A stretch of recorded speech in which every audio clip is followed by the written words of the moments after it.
Allez, bonjour à toutes et à tous et bienvenue dans cette séance de révision pour la SPSVT. Aujourd'hui, on s'attaque à une question qui semble un peu paradoxale en génétique. On entend tout le temps dire « Ah, tu ressembles tellement à tes parents !» Et pourtant, c'est un fait, chaque individu est absolument unique, à l'exception des vrais jumeaux bien sûr. Alors, comment la nature fait-elle ce tour de passe-passe ? C'est exactement ce qu'on va décortiquer ensemble pour bien maîtriser ce chapitre qui est essentiel pour le bac. Voilà la problématique centrale, celle qui va nous guider. D'un côté, on a la transmission, la ressemblance, on a les yeux de sa mère, le nez de son père. Ça, c'est l'hérédité. Et de l'autre, on a une diversité incroyable qui fait que même au sein d'une même fratrie, les différences peuvent être énormes. Comprendre ce double mécanisme, c'est vraiment la clé pour débloquer tous les exercices de génétique au bac. Pour résoudre cette énigme, voici notre plan de bataille. On va commencer par les bases, les fondations historiques, avec les lois de Mendel. Ensuite, on plongera au cœur de nos cellules pour comprendre la fameuse loterie du vivant, c'est-à-dire la méiose et ses brassages. Après, et ça c'est hyper important pour le bac, on appliquera tout ça à un cas concret, type examen. Et enfin, on prendra un peu de hauteur avec les enjeux actuels de la génétique. C'est bon pour tout le monde ? Alors on y va. On commence donc par le début, les fondations. Il faut s'imaginer au XIXe siècle, dans le jardin d'un monastère. Là, un moine passionné de botanique, Gregor Mendel, va poser les bases de toute la génétique moderne. Et ça, sans même savoir ce qu'est l'ADN ou un chromosome. Juste avec des petits poids, de la rigueur et des statistiques. Alors regardons de plus près son expérience la plus célèbre, celle qu'il faut vraiment connaître. Mendel croise des pois de lignée pure jaune avec des pois de lignée pure verte. Résultat ? La première génération, qu'on appelle F1, est à 100% composée de pois jaunes. On pourrait penser que le caractère vert a tout simplement disparu, qu'il a été effacé. Mais, et c'est là où c'est génial, Mendel laisse ces pois jaunes s'autoféconder. Et que voit-il apparaître dans la génération F2 ? Environ 75% de pois jaunes et 25% de pois verts. Le caractère vert est de retour. Cette simple observation, c'est une révolution. Ça montre que l'hérédité, ce n'est pas juste un mélange, comme on le croyait à l'époque. Pour expliquer ça, Mendel imagine qu'il existe des éléments qui se transmettent de génération en génération sans jamais se mélanger.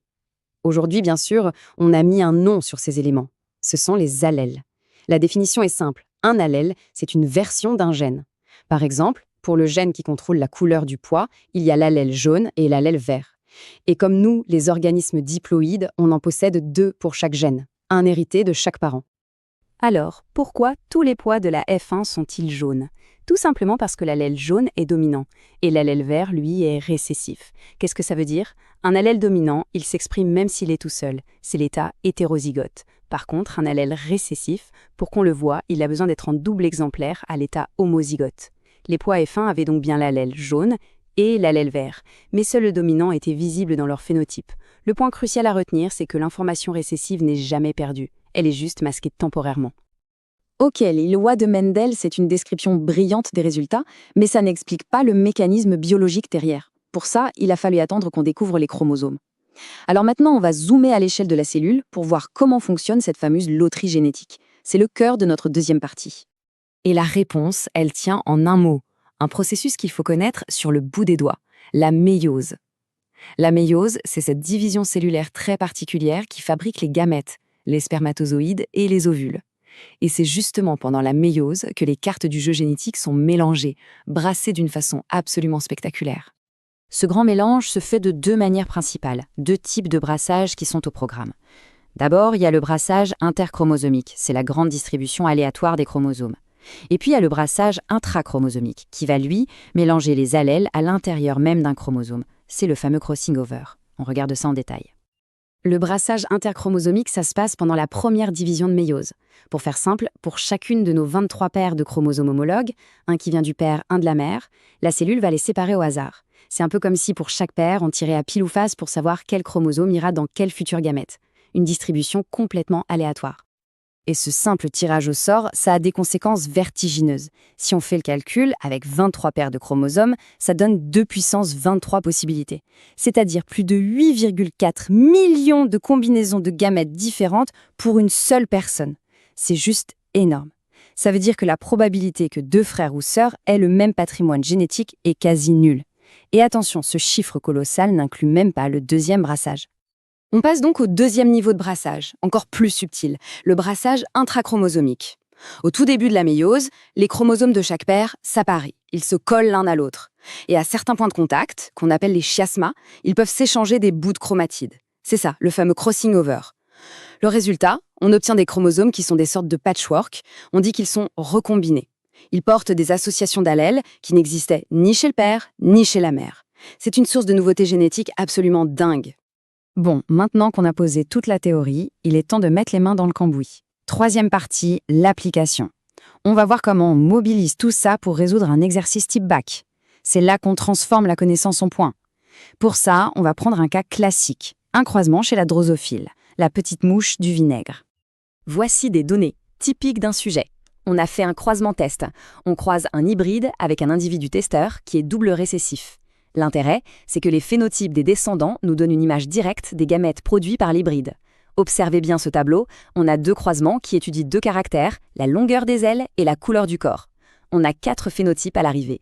Mais regardez bien les chiffres, la répartition n'est pas du tout la même dans le croisement 1 et le croisement 2, et c'est cet indice qui va tout nous dire. Alors, comment on analyse ça proprement le jour de l'épreuve? On applique la méthode en 3 temps, un réflexe à avoir. J'observe, j'interprète, je conclus. D'abord, j'observe. Je décris les chiffres. Dans le cas 1, on voit 4 phénotypes en proportion quasi identique, environ 25% chacun, on dit qu'elles sont équiprobables. Dans le cas 2, c'est très différent, les phénotypes parentaux sont hyper majoritaires et les phénotypes nouveaux, les recombinés, sont minoritaires. Ensuite, j'interprète. Je fais le lien avec le cours. Ces proportions, ce sont des signatures. L'équiprobabilité, 25-25-25-25, c'est la signature du brassage interchromosomique de gènes indépendants, donc situés sur des chromosomes différents. À l'inverse, des recombinés minoritaires, c'est la signature d'un crossing over, donc du brassage intrachromosomique de gènes liés situés sur le même chromosome. Et enfin, je conclus. Je réponds clairement à la question. Dans le cas 1, les gènes sont indépendants. Dans le cas 2, ils sont liés. Voilà le type de raisonnement qu'il faut savoir rédiger. Allez, on termine avec une dernière partie pour prendre un peu de recul. Tous ces principes, découverts il y a plus de 100 ans avec des petits pois et des mouches, sont aujourd'hui au cœur de révolutions technologiques et médicales majeures. Voyons un peu les enjeux actuels. Faisons le bilan final pour boucler la boucle et répondre à notre question de départ. La ressemblance dans une famille, elle vient de la transmission des gènes des parents. Simple. Mais notre unicité, elle vient de la création de combinaisons d'allèles complètement nouvelles grâce à 2 loteries successives. Le double brassage pendant la méiose, puis la rencontre au hasard de 2 gamètes lors de la fécondation. C'est cette alliance entre transmission et brassage qui est le moteur de toute la diversité du vivant. De nos jours, cette connaissance a des applications très concrètes. Le conseil génétique, par exemple. Pour une maladie comme la mucoviscidose, on peut calculer le risque pour un couple d'avoir un enfant malade. On sait analyser des arbres généalogiques pour pister un caractère. Et à une échelle immense, la bioinformatique analyse les génomes de millions de personnes pour trouver des liens entre certains allèles et des maladies. Et tout ça nous amène à une question finale, une question qui ouvre sur l'éthique et la société. Comprendre l'hérédité nous a donné un pouvoir incroyable, celui de lire le génome, mais aussi de plus en plus de le modifier avec des outils comme CRISPR-Cas9. La question n'est plus seulement comment ça marche, mais plutôt qu'est-ce qu'on doit en faire. C'est une réflexion essentielle pour les citoyens de demain. Voilà, j'espère que cette analyse vous a aidé à y voir beaucoup plus clair. Bon courage pour les révisions.